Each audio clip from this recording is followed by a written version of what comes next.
quiero abrirme un poquito, explicarles algo también que se ha mal utilizado y en el sentido de creernos que como líderes de iglesia somos intocables. Incluso que un presidente de campo, un departamental es intocable, que comete errores y nadie lo puede tocar, y que un pastor no puede reprenderlo o acercarse a él. Si un presidente de campo, un departamental o un pastor comete una falta y un hermano menor que él en estatus que hemos puesto nosotros en la iglesia, lo reprende por su mal proceder y no reconoce su falta, y todavía al sentirse mayor que él trata de destruir o de ponerle el pie encima a su hermano por haberle dicho que estaba fallando y no reconoce su error, va a traer mayores consecuencias a su vida. Hay que tener mucho cuidado. Claro que se puede reprender a un pastor, obviamente se puede reprender a un departamental y a un presidente de campo, obviamente tal y como lo manda Dios en la Biblia. Ve tú y él solo y repréndelo. Si no te escucha, 2, 3 testigos, y si no, tráelo a la iglesia.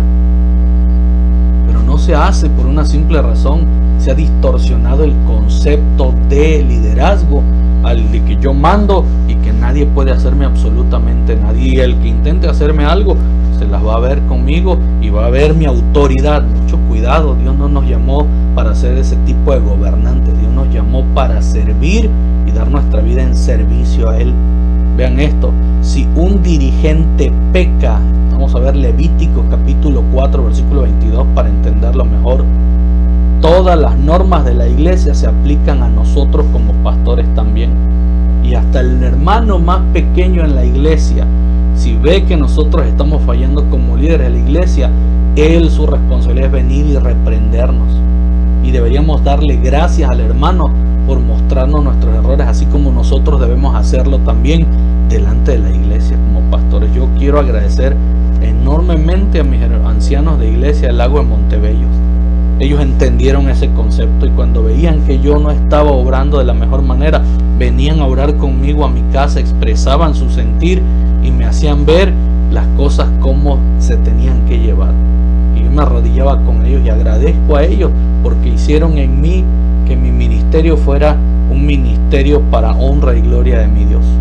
Hicieron que yo reconociera mis errores, hicieron que yo entendiera que soy un simple hombre, que yo no soy yo no soy un magnate, no soy un cacique, que yo no soy un jefe, que el jefe de la obra, que el jefe al cual debemos decirle jefe en la iglesia es Dios, no un administrador.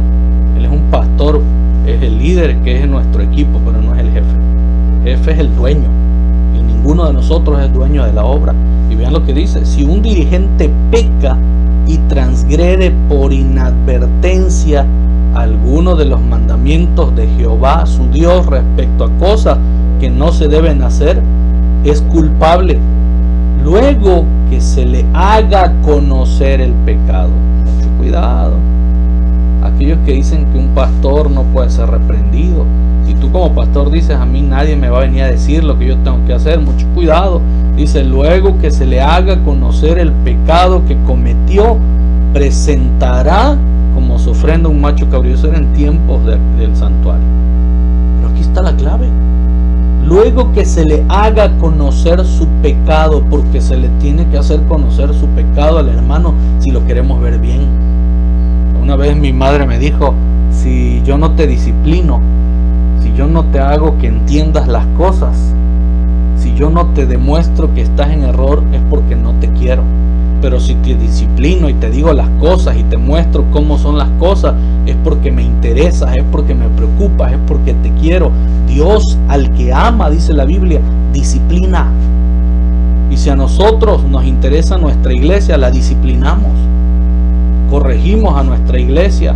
Y si a los hermanos nosotros les interesamos como sus líderes, como pastores, tienen que ayudarnos en la disciplina, nos tienen que disciplinar, hacernos ver nuestros errores también. Si a mí me interesa que un presidente de campo se salve, si a mí me interesa que un pastor se salve, tengo que mostrarle en qué está fallando. Ya quedará en él si entiende o no. Dice que si no te escucha, 2, 3 testigos. Si él no escuchó, entonces trae a la iglesia. Hay un procedimiento especial que Dios dejó en su palabra, no lo que nosotros pensamos o decimos. Si aún no escucha, entonces hay que tenerlo por gentil o publicano. Si un pastor sigue en su pecado y no entiende, se le tienen que retirar las credenciales, no sirve para ser pastor. Pero en vez de eso, vemos mucha falta de disciplina, de orden en la iglesia. Dios es un Dios de orden. Y el pecador, líder pecador, sigue haciendo y haciendo, y hasta a veces se premia a estos líderes.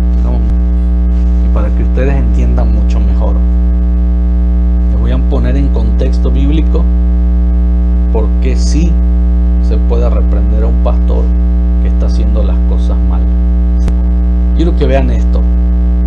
Dice que cuando Pedro vino a Antioquía, aquí les voy a poner el contexto de Pedro y Pablo. ¿Quién era Pedro? Pedro era un discípulo de Jesús. Pedro fue llamado por Jesús directamente para ser parte de los 12 discípulos. Era parte de los apóstoles que el Señor dejó para dirigir a la iglesia. Pablo era un perseguidor de la iglesia. Pablo, su llamado fue a través de una reprensión por andar persiguiendo a la iglesia. Entendió y Dios lo utilizó. Pero si nos vamos al concepto de estatus que tanto manejamos en la iglesia, Pedro podría haber sido un presidente o un departamental, y Pablo un pastor de distrito. Entonces, un pastor de distrito o un anciano. Un pastor de distrito o un anciano puede llamarle la atención a un departamental o a un presidente o un administrador de campo. Claro que puede. Vean lo que pasó. Pero cuando Pedro vino a Antioquía, yo me opuse a él frente a frente, dice Pablo. No mandó un mensajito, le mandó a decir o lo ridiculizó delante de la gente. No, dice, yo me opuse a él frente a frente porque era reprensible. Pedro no estaba haciendo las cosas correctamente. Y para que su ministerio no fuera destruido por Satanás, Pablo vino y lo reprendió para que hiciera las cosas correctamente. Y vean lo que pasó. En cambio, dice, continúa el versículo 14, cuando vi que no andaban rectamente ante la verdad del evangelio, cuando Pablo vio que no estaban haciendo las cosas bien, dije a Pedro, ya delante de todos después, si tú que eres judío, vives como los gentiles y no como judío, ¿por qué obligas a los gentiles a hacerse judíos? Si tú que eres pastor, si tú que eres administrador, estás yendo en contra del evangelio y le pides a la gente que lo haga, porque tú no.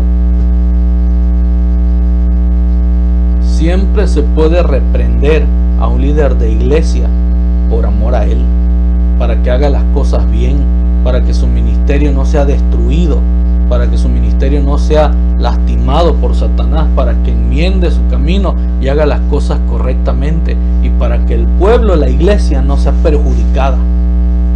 Van a decir que me equivoco, porque hay algo que siempre utilizamos para que el presidente, el secretario, el departamental, el pastor, no se les puede decir nada porque tienen una protección especial y nadie puede levantar la mano contra ellos. No se trata de lastimarlo, destruirlo o levantar la mano contra ellos.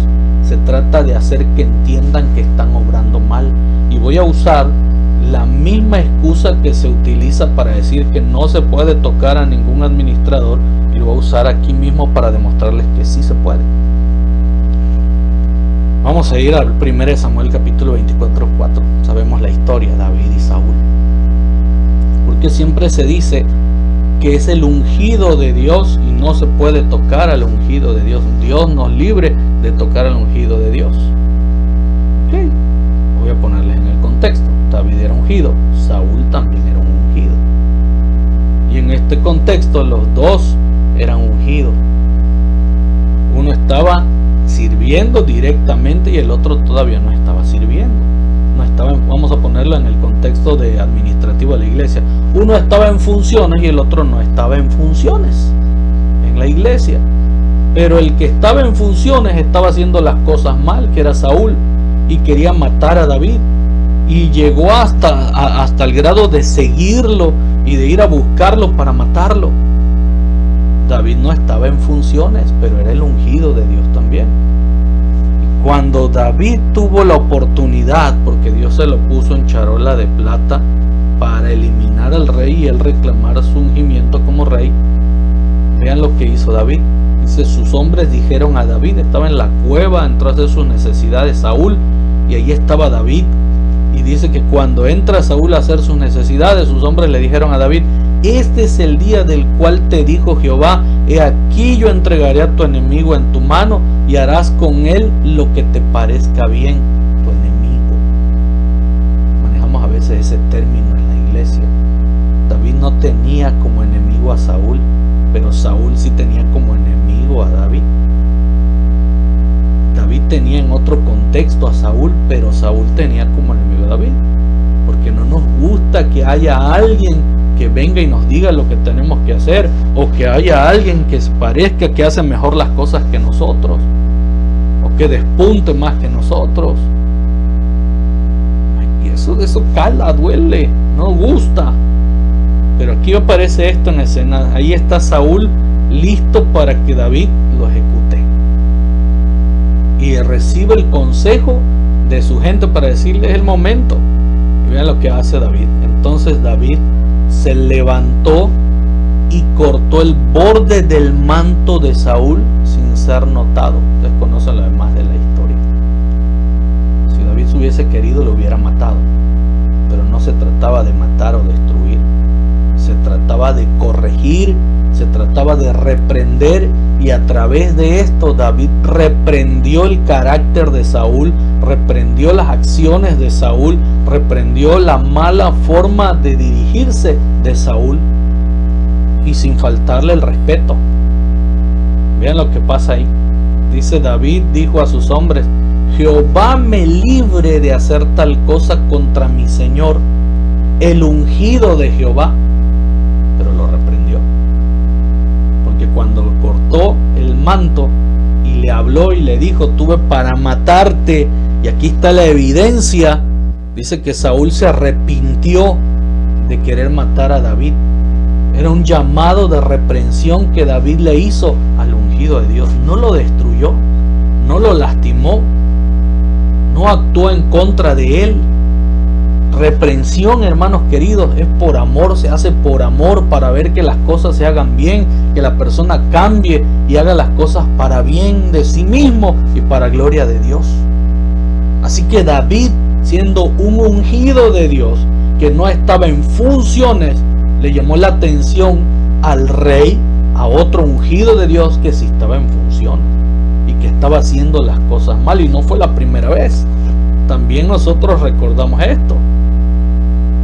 Estaba Saúl de nueva cuenta tratando de matar a David y puso su campamento, y Dios permitió que todos los que estaban con Saúl cayeran en un sueño profundo, dándole la oportunidad a David de tomar nuevamente el reino. Dios sabía que David no lo iba a hacer. Y vean esto, David respondió a Abisai, no lo mates, porque Abisai quería traspasar a Saúl, que estaba ahí con su lanza, y traspasarlo y matarlo de una vez. Todo el ejército de Saúl estaba dormido. David logró entrar al campamento, y David respondió a Abisai, no lo mates, y él lo iba a matar. ¿Por qué? ¿Quién extenderá su mano contra el ungido de Jehová? Es decir, no es el asunto matarlo, destruirlo, acabarlo. Eso no es el fin. El fin de una reprensión es para hacer que la persona vuelva a santidad, retome su mal camino, deje su mal camino y retome el buen camino. Vean lo que pasó. Dice, ¿quién extenderá su mano contra el ungido de Jehová y quedará sin culpa? Es decir, te vas a condenar tú si lo destruyes y lo lastimas. Si tu fin, tu afán es destruir a un pastor, es destruir a un departamental, es destruir a un presidente por coraje, por lo que sea, estás mal. Criticarlo, hablar contra él, ir y despotricar contra él enfrente, en su cara, o retarlo, pelear, o tirarle las evidencias y dejarlo en ridículo, eso es destruir. Pero tú vas y hablas con él y le muestras su error, estás reprendiéndolo. Es lo que David hizo. Después de que fue allá, David tomó la lanza de Saúl y la cantimplora. Vean lo que pasó. David respondió y dijo: he aquí la lanza del rey. Pase aquí alguno de los jóvenes y tómela.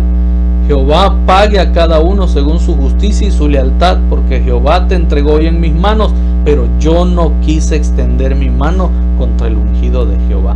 Tomó la cantimplora y la lanza y le habló a Saúl y lo volvió a amonestar, volvió a reprender al ungido de Jehová.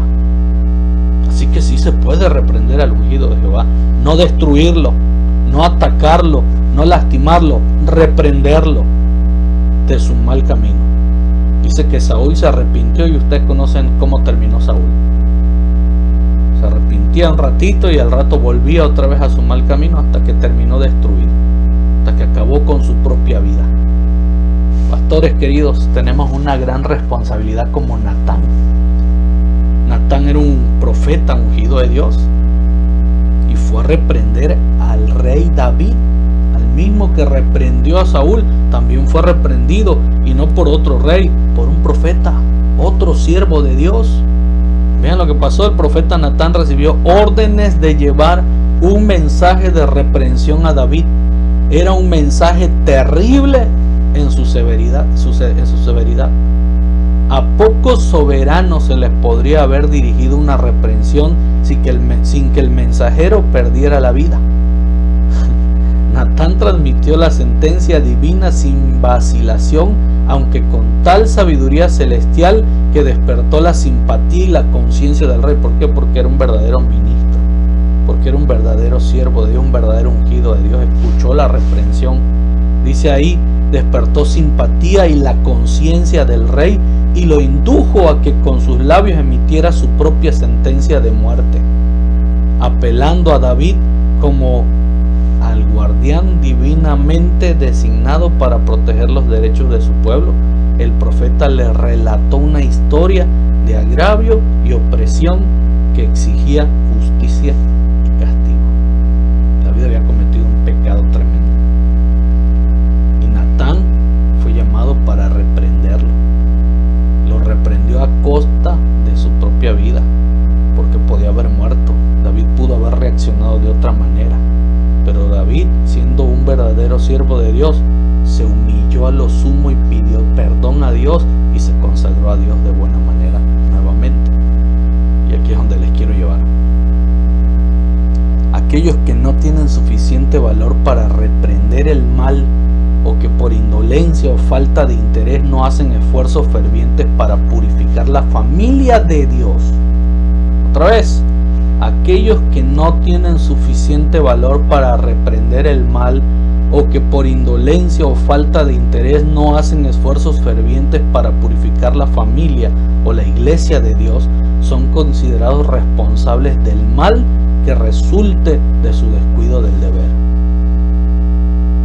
Si nosotros vemos a la iglesia en pecado, vemos a los pastores en pecado, a nuestros líderes en pecado, y nosotros no los reprendemos, esos pecados van a recaer sobre nosotros y debemos de tener mucho cuidado, pastores.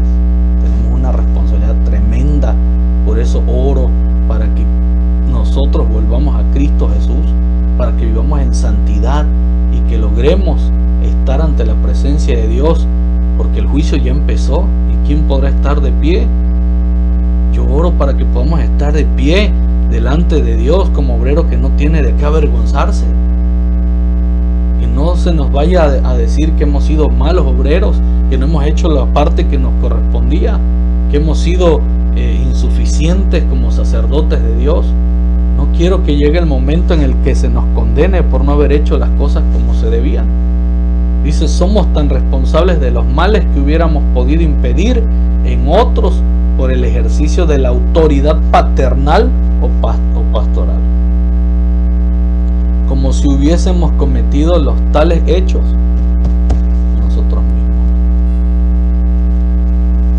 La sierva de Dios dice que en este tiempo ha de darse el mensaje de la Odisea, a fin de despertar a una iglesia somnolienta, que el pensamiento conocimiento de la brevedad del tiempo, dice, os estimule a un esfuerzo ferviente e incansable. Recordad que Satanás ha decidido con gran poder para trabajar con todo engaño de iniquidad en los que se pierden. Satanás está trabajando duro y nosotros estamos haciendo lo correcto. Tenemos el valor para hacer las cosas como se deben.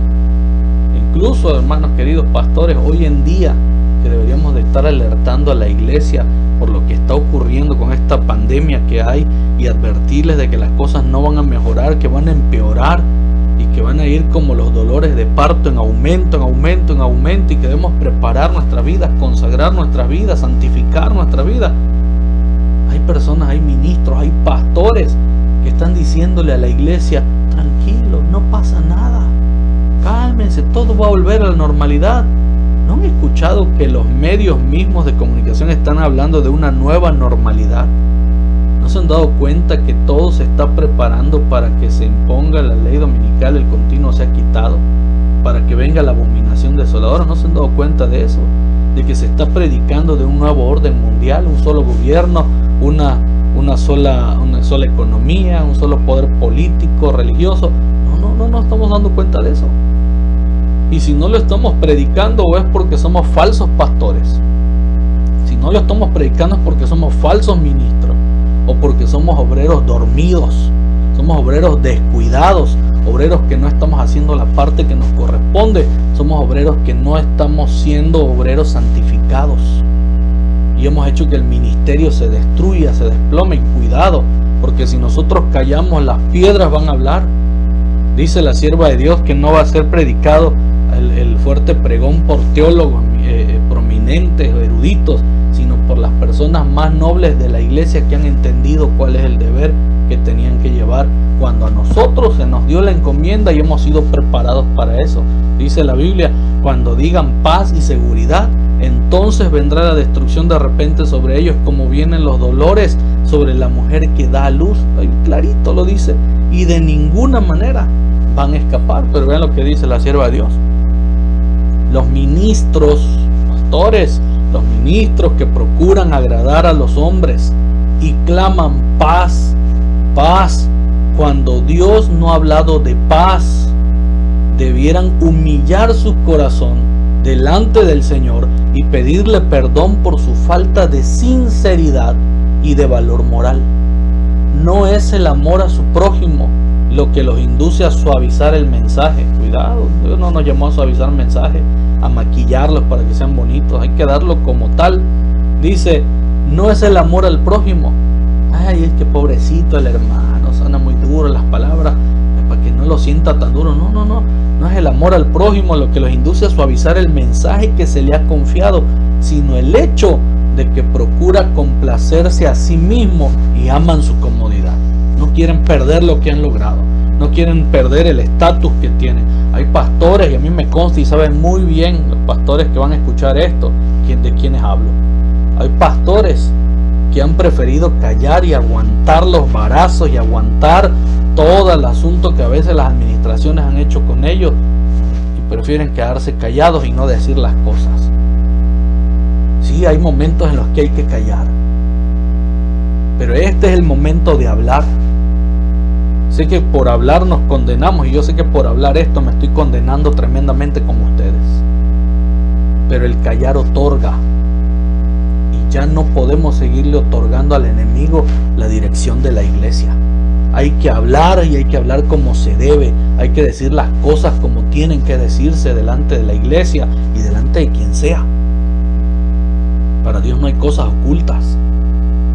Es más, la gente de afuera nos conoce mejor que nosotros mismos. La gente de afuera sabe bien nuestras reglas y esperan que nosotros las sigamos y las hagamos, pero nosotros que las conocemos y las tenemos no las hacemos ni las vivimos. Esos ministros que procuran agradar a los hombres y que en vez de alertar a la iglesia solamente viven procurando complacerse a sí mismos. No, es que si no me van a quitar mi salario, me van a correr el ministerio, y a qué me dedico, qué hago.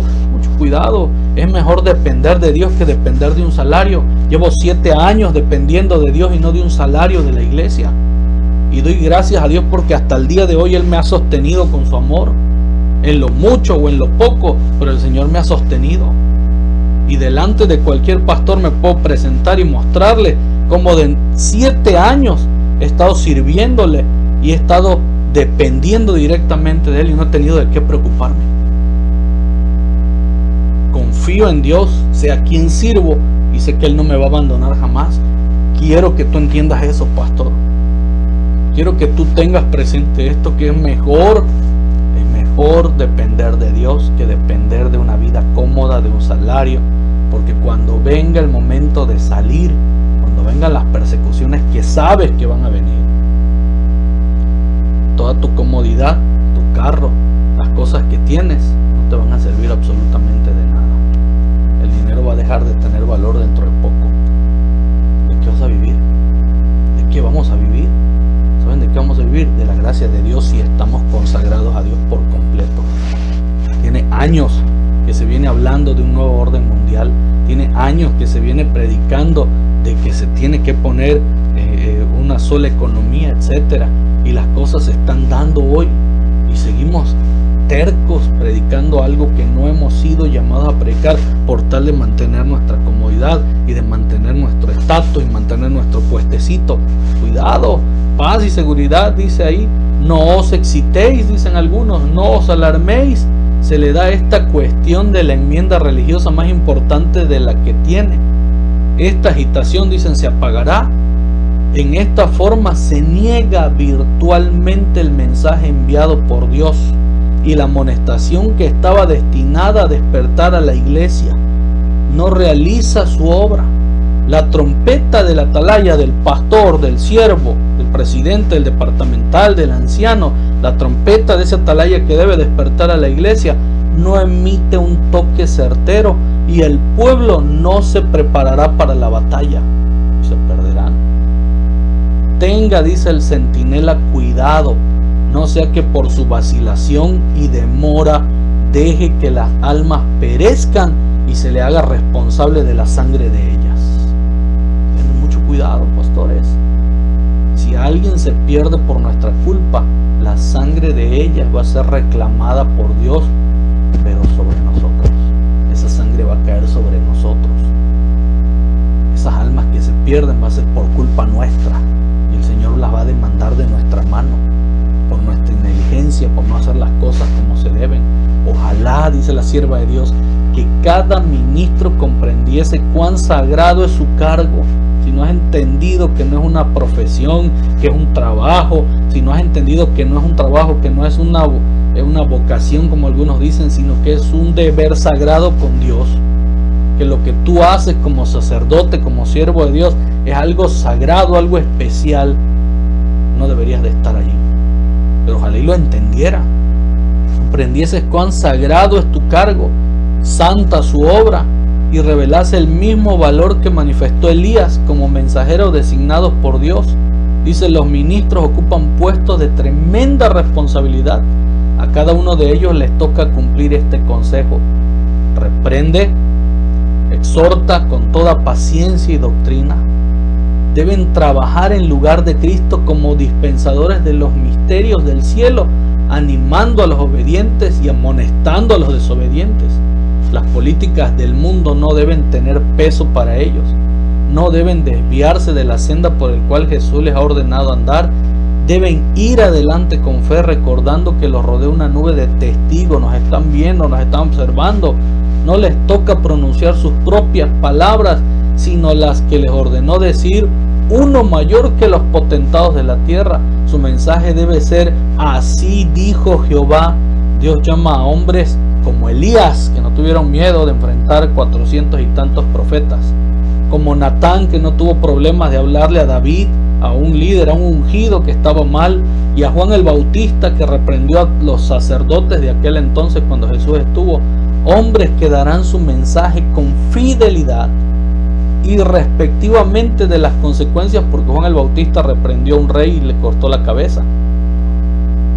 Hombres que dirán la verdad con valor, aun cuando ello exija el sacrificio de todo lo que tienes. ¿Estás dispuesto tú a perder todo lo que tienes? Yo he perdido amigos, yo he perdido familia, yo he perdido muchas cosas y no me interesa, porque es mejor perderlo todo que perder la vida eterna. Es mejor perder la vida y perder amigos que perder el reino de los cielos. No está en juego, queridos, el asunto de perder la vida ni perder la santidad. Tenemos que buscarla. Tenemos que consagrar nuestra vida a Dios. No debemos de poner en juego nuestra vida. No debemos de poner en juego a la iglesia. Debemos de entender cuán sagrado es nuestro ministerio, nuestro llamado. Eso lo debemos de tener bien presente. Vivimos en el periodo más solemne de la historia, dice la sierva de Dios, de este mundo. La suerte de las innumerables multitudes que pueblan la tierra están por decidirse. Tanto nuestra dicha futura como la salvación de otras almas dependen de nuestra conducta actual. Necesitamos ser guiados por el Espíritu de verdad. Todo discípulo de Cristo debe preguntar seriamente: Señor, ¿qué quieres que haga?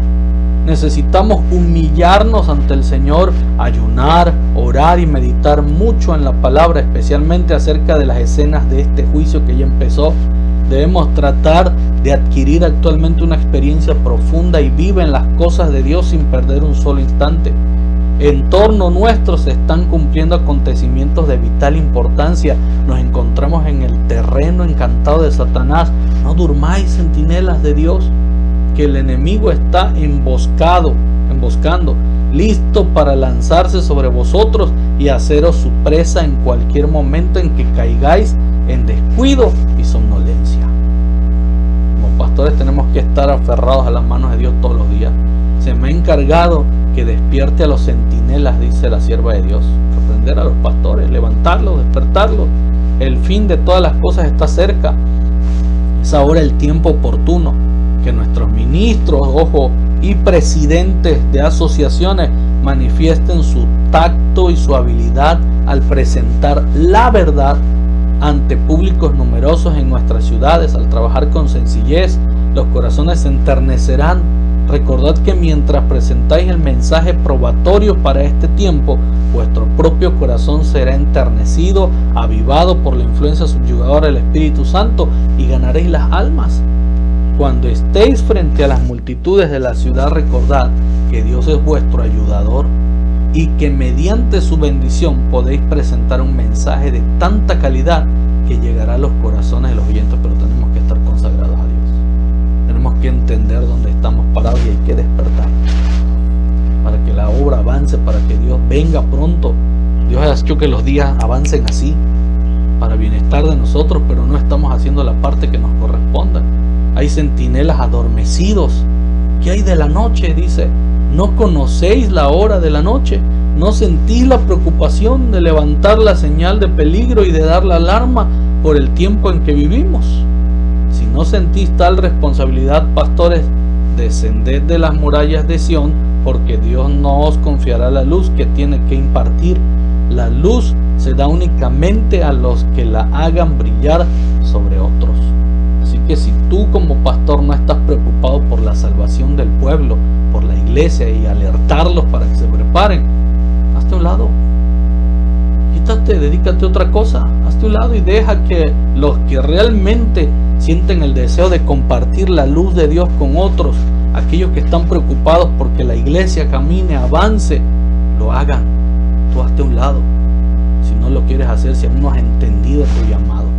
Porque lo único que estás haciendo es condenar tu vida y hacer que la obra sea perjudicada y la iglesia también. Somos los embajadores de Cristo, centinelas de la casa de Israel, para ver los peligros que le esperan a las almas y amonestarlas. El pastor es el pastor de las ovejas y debe protegerlas, alimentarlas, amonestarlas, reprenderlas y alentarlas, según lo exija el caso. Hay visitación que hacer. Hay que ver a los hermanos, no solo llamarles, no para tener una conversación agradable, de relajo, de caerles bien, sino para hacer el trabajo que se requiere de un centinela, de alertarlos. Debe haber conversación seria y oración con estas almas. Esta es la clase de trabajo que da una valiosa experiencia de edificar el reino de Cristo. Lo estamos haciendo. Somos realmente embajadores de Dios. Tocad trompeta en Sión y sonad alarma en mi santo monte, dice Dios. Tiemblen todos los moradores de la tierra, porque viene el día de Jehová, porque está ya cercano. Proclamad riguroso ayuno, convocada asamblea solemnísima, reunida al pueblo. Proclamad una convocación obligatoria, congregad a los ancianos, juntad a los muchachos. Salga el novio de su recámara y la novia de su tálamo. Entre el pórtico y el altar lloren los sacerdotes ministros de Jehová.